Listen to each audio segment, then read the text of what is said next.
അസ്ലമോയമാണ്. ഓയമ്പയിലേക്ക് എല്ലാവർക്കും സ്വാഗതം. ഇന്നത്തെ വീഡിയോയിൽ നമ്മൾ പറയുന്നത് മാർച്ച് ഏപ്രിൽ മാസങ്ങളിൽ ഇന്ത്യയിൽ എവിടെയൊക്കെ പോകാൻ പറ്റുന്നതിനെ കുറിച്ചാണ്. നമുക്കറിയാം സൗത്ത് ഇന്ത്യയിൽ കേരളത്തിൽ, തമിഴ്നാട്, കർണാടക, മഹാരാഷ്ട്ര മറ്റൊക്കെ സമ്മറിൻ്റെ ഒരു സ്റ്റാർട്ടിംഗ് ആണ്, ചൂട് തുടങ്ങിക്കൊണ്ടിരിക്കുകയാണ്.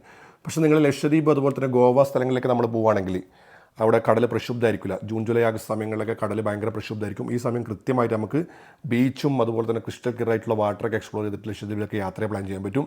ലക്ഷദ്വീപിലേക്കുള്ള ഫ്ലൈറ്റ് ടിക്കറ്റാണ് ഏറ്റവും കൂടുതൽ ചാർജ് ഇപ്പം വരുന്നത്. അല്ലെങ്കിൽ പണ്ടൊക്കെ നമുക്ക് കപ്പലിലൊക്കെ പോകായിരുന്നു. ഇപ്പം ഫ്ലൈറ്റ് ടിക്കറ്റിനൊക്കെയാണ് പോകാൻ പറ്റുന്നത്. കപ്പൽ കിട്ടാനില്ല, ടിക്കറ്റ് കിട്ടൽ ഭയങ്കര ബുദ്ധിമുട്ടാണ്. നോർത്തിലേക്ക് പോകണമെങ്കിൽ ഡൽഹി, ആഗ്ര, പഞ്ചാബ്, രാജസ്ഥാൻ, UP ഒക്കെ മാർച്ച് മാസങ്ങളിൽ ഒരു തണുപ്പ് കഴിഞ്ഞ് സമ്മറിൻ്റെ തുടക്കമായിരിക്കും. ഏപ്രിലാണെങ്കിൽ സ്റ്റാർട്ടിങ് ഓഫ് സമ്മറാണ്, ചെറിയ ചൂടുണ്ടാവും. എന്നാലും മെയ് മാസത്തിലും ജൂൺ മാസത്തിൻ്റെ അത്രയും ചൂട് നമുക്ക് ഉണ്ടാവില്ല, നമുക്ക് എക്സ്പ്ലോർ ചെയ്യാൻ പറ്റും. ഷിംല, മണാലി, കസോള്, മണാലി അതുപോലെ തന്നെ മറ്റുള്ള സ്ഥലങ്ങളൊക്കെ നിങ്ങൾ പ്ലാൻ ചെയ്യുന്നുണ്ടെങ്കിൽ നിങ്ങൾക്ക് അടിപൊളിയായിട്ടുള്ള കാലാവസ്ഥയായിരിക്കും. അതുപോലെ തന്നെ മഞ്ഞും കാണാൻ പറ്റും. മഡൽ ടനൽ അതുപോലെ തന്നെ സിസു ഈ ഭാഗങ്ങളിലൊക്കെ നമുക്ക് പോയി സുന്ദരമായിട്ട് മഞ്ഞ് കാണാൻ പറ്റും. വലിയ സഹിക്കാൻ പറ്റാത്ത തണുപ്പായിരിക്കില്ല. അതുകൊണ്ട് തന്നെ നമുക്ക് എല്ലാവർക്കും പോകാൻ പറ്റും. അതുപോലെ തന്നെ സ്പിറ്റി വാലി യാത്ര നിങ്ങൾ പ്ലാൻ ചെയ്യുന്നുണ്ടെങ്കിൽ ഏറ്റവും ബെസ്റ്റ് ടൈം എന്ന് പറയുന്നില്ല ഞാൻ. പക്ഷേ വിൻ്റർ എക്സ്പെഡിഷൻ നിങ്ങൾ നടത്താൻ ഉദ്ദേശിക്കുന്നുണ്ടെങ്കിൽ ബെസ്റ്റ് ഓപ്ഷനാണിത്. കാരണം Manali to Leh highway, Manali to Spiti വാലിയിലേക്കുള്ള ഹൈവേ കുൻസും പാസ് ഓപ്പൺ ആയിരിക്കില്ല. പക്ഷേ നാർക്കണ്ട വഴി, ഷിംല വഴി നമുക്ക് സ്പിറ്റി വാലി പോകാൻ പറ്റും. ആ രീതിയിൽ എക്സ്പ്ലോർ ചെയ്യാൻ പറ്റും. ആ രീതിയിൽ നമുക്ക് വിൻ്റർ എക്സ്പെഡിഷൻ നമുക്ക് ചെയ്യാൻ പറ്റിയ അടിപൊളി ഓപ്ഷനാണ് കാസിയും അതുപോലെ തന്നെ മുദ് വില്ലേജും നാക്കോ, ടാബോ പോലുള്ള സുന്ദരമായ ഗ്രാമങ്ങളൊക്കെ ഉണ്ട്. അതൊക്കെ എക്സ്പ്ലോർ ചെയ്തിട്ട് നമുക്ക് യാത്ര ചെയ്യാൻ പറ്റും. ഇനി ഉത്തരാഖണ്ഡിലാണെങ്കിൽ എക്സ്പ്ലോർ സ്നോ നമുക്ക് ഓപ്ഷൻ ഉണ്ട്. ഒരുപാട് സ്നോ ട്രെക്കിങ്ങും അതുപോലെ അങ്ങനെയുള്ള യാത്രകളൊക്കെ പ്ലാൻ ചെയ്തിട്ടുണ്ടെങ്കിൽ മാർച്ച് മാസമൊക്കെ ബെസ്റ്റ് ഓപ്ഷനാണ്. മാർച്ച് മാസത്തിൻ്റെ ഒരു പ്രത്യേകത എന്ന് പറഞ്ഞു കഴിഞ്ഞാൽ നോമ്പാണ്. അതുകൊണ്ട് പലർക്കും യാത്ര ചെയ്യാൻ ബുദ്ധിമുട്ടുണ്ട്. അതുപോലെ തന്നെ കുട്ടികൾക്ക് എക്സാം എടുക്കുന്ന സമയമാണ്. പക്ഷേ ഏപ്രിൽ മാസം നമുക്ക് വെക്കേഷൻ സമയമാണ്, കുട്ടികളൊക്കെ കൂട്ടിയിട്ട് നമുക്ക് യാത്ര ചെയ്യാൻ പറ്റും. ഇനി കശ്മീരിലാണ് നമ്മൾ യാത്ര പ്ലാൻ ചെയ്യുന്നുണ്ടെങ്കിൽ ബെസ്റ്റ് ടൈമാണ്. സ്നോവും അതുപോലെ തന്നെ ഏപ്രിൽ തൂലിപ്പ് സീസണും കൂടിയാണ്. ഇപ്പോൾ മഞ്ഞും കാണാൻ പറ്റും, പൂക്കൾ വിരിഞ്ഞിരിക്കുന്ന കശ്മീരും കാണാൻ വേണ്ടി ആഗ്രഹമുള്ളവർ നിങ്ങൾക്ക് ഈ സമയത്തിൽ യാത്ര ചെയ്യാൻ പറ്റും. പ്രത്യേകിച്ചിട്ട് ഏപ്രിൽ മാസം കുട്ടികളൊക്കെ ആയിട്ട് പോകുന്നുണ്ടെങ്കിൽ മാർച്ച് മാസം ബെസ്റ്റ് ടൈമാണ്. പക്ഷേ ആ സമയത്ത് കുട്ടികളും മറ്റൊക്കെ എക്സാമും മറ്റു നോമ്പും കാര്യങ്ങളും അങ്ങനെയൊക്കെ ഉള്ളതുകൊണ്ട് യാത്രകൾ ചിലപ്പം ബുദ്ധിമുട്ടായിരിക്കും. പക്ഷേ ലേ ലഡാക്ക് യാത്രകൾക്ക് നിങ്ങൾ യാത്ര പ്ലാൻ ചെയ്യുന്നുണ്ടെങ്കിൽ 2 റോഡും ക്ലോസ്ഡ് ആണ്. പക്ഷേ ആൾട്ടർനേറ്റീവായിട്ട് ശ്രീനഗറിൽ നിന്ന് ലേയിലേക്ക് പോകുന്ന റോഡ് ചിലപ്പം ഓപ്പൺ ആവും. അതുകൊണ്ട് തന്നെ അങ്ങനെ യാത്ര പ്ലാൻ ചെയ്യാം. പക്ഷേ റോത്താം പാസ് വഴി മണാലി വരുന്ന റോഡ് ക്ലോസ്ഡ് ആയിരിക്കും. അത് മെയ് മാസമൊക്കെയാണ് ഓപ്പൺ ആവുക.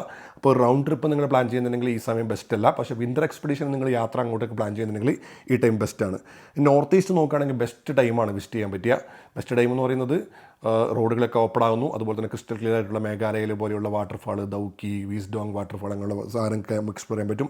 അരുണാചൽ പ്രദേശിലെ തവാങ് അതുപോലെ തന്നെ മഞ്ഞ് പെയ്യുന്ന താഴ്വാരങ്ങൾ അതൊക്കെ നമുക്ക് എക്സ്പ്ലോർ ചെയ്യാൻ പറ്റും. അതുപോലെ തന്നെ നമുക്ക് ഏറ്റവും മേഘാലയയിലെ നമുക്ക് ക്രിസ്റ്റൽ ക്ലിയർ വാട്ടർ പറഞ്ഞു, സിക്കിമിലെ റോഡ്, നാത്തുല പാസ് മറ്റുള്ള കാര്യങ്ങളൊക്കെ, ഡാർജിലിംഗ് ഇതൊക്കെ നമുക്ക് എക്സ്പ്ലോർ ചെയ്യാൻ പറ്റുന്ന ഒരു ഓപ്ഷനാണ് ഇത്. അപ്പോൾ പ്രത്യേകം പറയാനുള്ളത് വെച്ചാൽ ഏപ്രിൽ എന്നുള്ളത്, മെയ് മാസം എന്നുള്ളത് കുട്ടികൾക്ക് വെക്കേഷനാണ്. ഫാമിലിയൊക്കെ ആയിട്ട് യാത്ര പ്ലാൻ ചെയ്യുന്നുണ്ടെങ്കിൽ നിങ്ങൾ എപ്പോഴേ യാത്ര പ്ലാൻ ചെയ്യുക. ടിക്കറ്റൊക്കെ ഇപ്പം ട്രെയിൻ ടിക്കറ്റൊക്കെ പെട്ടെന്ന് തീരുകയാണ്. പുതിയ ട്രെയിൻ ടിക്കറ്റിൻ്റെ നിയമം നിങ്ങൾക്ക് എല്ലാവർക്കും അറിയാൻ പറ്റും. 2 മാസത്തെ ട്രെയിൻ ടിക്കറ്റ് ഇപ്പോൾ ഓപ്പൺ ആവുന്നുള്ളൂ. അത് നല്ല കാര്യം കൂടിയാണ്. ആളുകൾ വെറുതെ ടിക്കറ്റ് ബുക്ക് ചെയ്യുന്നില്ല. പക്ഷേ ടിക്കറ്റുകൾ ഇപ്പം ഏപ്രിൽ മാസത്തുള്ള ട്രെയിൻ ടിക്കറ്റ് നമ്മളിപ്പോൾ ഡൽഹിയിലേക്ക് നോക്കുകയാണെങ്കിൽ തന്നെ എല്ലാം ബുക്ക് ചെയ്ത് ഫുൾ ഫിനിഷ് ആയിക്കൊണ്ടിരിക്കുകയാണ്. അപ്പോൾ നിങ്ങൾ അങ്ങോട്ടേക്ക് യാത്ര ഏപ്രിൽ മാസമൊക്കെ പ്ലാൻ ചെയ്യുന്നുണ്ടെങ്കിൽ അടിപൊളിയായിട്ട് ഇപ്പോഴേ പ്ലാൻ ചെയ്യുക. ഇനി റൂട്ട് ഫൈൻഡ് എന്ന് പറയുന്ന ഒരു ട്രാവൽ കമ്പനി ബ്രദറിൻ്റെ ഉണ്ട്. അതിൻ്റെ കൂടെ ഞാനും അതുപോലെ 2 ക്യാമ്പിൽ പങ്കെടുക്കുന്നുണ്ട്, കാശ്മീരിലും മണാലി ക്യാമ്പും. ഈ ക്യാമ്പ് നടക്കുന്നത് ജമ്മു മുതൽ ജമ്മു വരെ അവസാനിക്കുന്ന ഒരു കിടിലം പാക്കേജാണ്, അല്ലെങ്കിൽ ക്യാമ്പാണ് കാശ്മീർ ക്യാമ്പ്. അത് ഏപ്രിൽ 8 മുതൽ ഏപ്രിൽ 13 വരെയാണ്. 6 ദിവസവും 5 നൈറ്റും അതുപോലെ തന്നെ എല്ലാം ഇൻക്ലൂഡാണ്. 12,000 രൂപയാണ് വരുന്നത്. ഇതിൽ ബ്രേക്ക്ഫാസ്റ്റ് അതുപോലെ തന്നെ ഡിന്നർ അതുപോലെ നിങ്ങളുടെ ഷിക്കാര റൈഡ്, 5 രാത്രി താമസം. ആ രാത്രിയിൽ പെഹൽഗാമിലാണ് നമ്മൾ ഒരു ദിവസം താമസിക്കുന്നത്.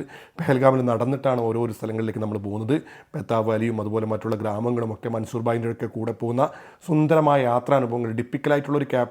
ടിപ്പിക്കലായിട്ടുള്ള ഒരു പാക്കേജിൽ നിന്ന് വ്യത്യസ്തമായി ഒരു ക്യാമ്പ് പോലെയാണ് നമ്മളിത് അറേഞ്ച് ചെയ്തിട്ടുള്ളത്.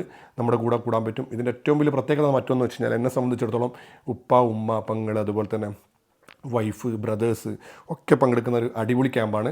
നിങ്ങൾക്ക് നിങ്ങളുടെ ബ്രദേഴ്സിനെയും അതുപോലെ തന്നെ ഫാമിലി മെമ്പേഴ്സിനും അതുപോലെ തന്നെ ഉപ്പ, ഉമ്മ, പാരൻസിനെയൊക്കെ കൂട്ടിയിട്ട് സന്തോഷത്തോടെ സേഫായിട്ട് നിങ്ങൾക്ക് വരാൻ പറ്റും. നമ്മളൊക്കെ ഉണ്ട്. ഇനി നിങ്ങൾക്ക് ഒറ്റയ്ക്ക് വരാൻ പറ്റുന്ന അങ്ങനെയും ജോയിൻ ചെയ്യാൻ പറ്റും. അങ്ങനെ കപ്പിൾസിന് അതുപോലെ തന്നെ ഫാമിലിക്ക് മാത്രമേ എൻട്രി ഇല്ല, എല്ലാവർക്കും പങ്കെടുക്കാൻ പറ്റും. അതേപോലെ ഒരു ക്യാമ്പാണ് മണാലി ക്യാമ്പും. ഡൽഹി ടു ഡൽഹി പാക്കേജാണ്.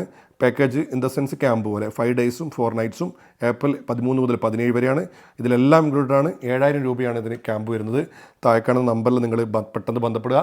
അപ്പോൾ നമുക്ക് ഈ 2 ക്യാമ്പിലും ഏതെങ്കിലും ഇഷ്ടമുള്ള ക്യാമ്പ്, നിങ്ങളുടെ കൺവീനിയൻ്റ് ആയിട്ടുള്ള ടൈം, കൺവീനിയൻ്റ് ആയുള്ള സമയം, നിങ്ങളുടെ ബഡ്ജറ്റ് അനുസരിച്ചിട്ട് നിങ്ങൾക്ക് ക്യാമ്പിൽ പങ്കെടുക്കാൻ പറ്റും. ഈ ക്യാമ്പിൽ പങ്കെടുത്ത് നിങ്ങൾക്ക് മഞ്ഞ് കാണാൻ പറ്റും. അതുപോലെ തന്നെ കാശ്മീർ അടങ്ങിയ യാത്ര ചെയ്യുന്നുണ്ടെങ്കിൽ മഞ്ഞും അതുപോലെ തന്നെ പൂക്കൾ വിരിഞ്ഞിരിക്കുന്ന താഴ്വാരങ്ങളും കാണാൻ പറ്റും. അപ്പോൾ നമുക്ക് ഒരുമിച്ച് യാത്ര ചെയ്യാം, ഒരുപാട് അനുഭവങ്ങളുമായി തിരിച്ചു വരാം. അതുപോലെ തന്നെ ഏപ്രിൽ മാസം, മെയ് മാസമൊക്കെ നിങ്ങൾ യാത്ര പ്ലാൻ ചെയ്യുന്നുണ്ടെങ്കിൽ ഒറ്റ അപേക്ഷയുള്ളൂ, നിങ്ങൾ ട്രെയിൻ ടിക്കറ്റൊക്കെ ആദ്യം അഡ്വാൻസ് ആയിട്ട് ബുക്ക് ചെയ്യുക. അല്ലെങ്കിൽ ഫ്ലൈറ്റ് ടിക്കറ്റൊക്കെ നമുക്ക് ഒരിക്കലും അഫോർഡ് ചെയ്യാൻ പറ്റാത്ത രീതിയിലുള്ള ചാർജാണ് ഫ്ലൈറ്റ് ടിക്കറ്റ്. ഇവിടെ നിന്ന് ഇപ്പം കാശ്മീരിലേക്ക് പോകണമെങ്കിൽ ശ്രീനഗറിൽ 15,000 16,000, ഡൽഹിയിലേക്ക് പോകണമെന്നുണ്ടെങ്കിൽ തന്നെ 8,000 9,000ഒക്കെയാണ് ഫ്ലൈറ്റ് ടിക്കറ്റ് ഇങ്ങനെ കുതിച്ച് ആളുകൾ ഒരു നിയന്ത്രണമില്ലാതെ കൂട്ടിക്കുന്നത്. നമുക്ക് അഫോർഡ് ചെയ്യാൻ ഭയങ്കര ബുദ്ധിമുട്ടായിരിക്കും, നമ്മുടെ ബഡ്ജറ്റ് മൊത്തം കൂടും. ഒരു ട്രെയിൻ ടിക്കറ്റ് ബുക്ക് ചെയ്യുന്ന സ്ലീപ്പർ ടിക്കറ്റിന് ആകെ 900 1000 രൂപയ്ക്കാണ് ഡൽഹിയിലേക്ക് വരുന്നുള്ളൂ. അപ്പോൾ ഇത് ശ്രദ്ധിക്കുക.